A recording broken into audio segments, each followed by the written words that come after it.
L'affaire de la disparition de Leslie Hurlbeke et Kevin Trompa, aperçue pour la dernière fois dans la nuit du 25 au 26 novembre 2022 à Prague dans les Deux-Sèvres, fait régulièrement la une de la presse.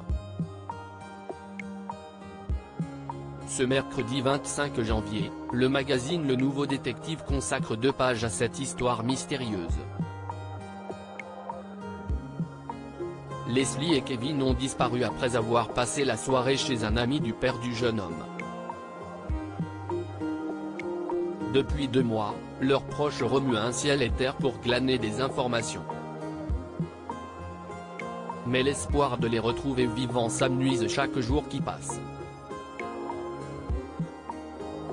Il y a un détail, rapporté par le magazine, qui interpelle, les revenus du jeune homme de 20 ans qui ne seraient pas très clairs.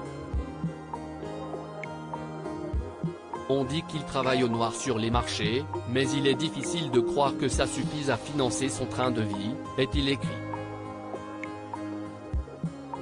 D'autant que des photos de vacances sur lesquelles on peut voir Kevin avec des liasses de billets dans les mains ont circulé sur internet.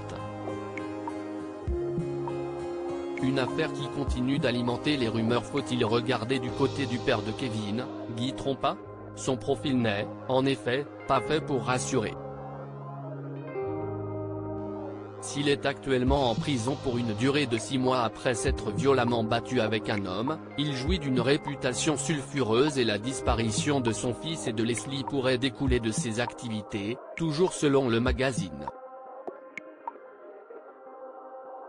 Le père de famille possède plusieurs biens immobiliers, dont un étang à Coulon, où se situe sa résidence secondaire et dans laquelle il aurait pu cacher de l'argent. Il y a d'ailleurs installé un système de surveillance qui filme sans interruption le terrain. Une façon pour lui de vérifier que personne ne pénètre sur sa propriété sans qu'il soit au courant.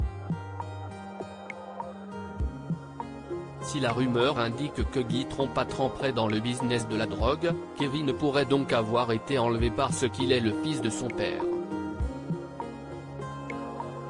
Et Leslie ne serait alors qu'une victime collatérale.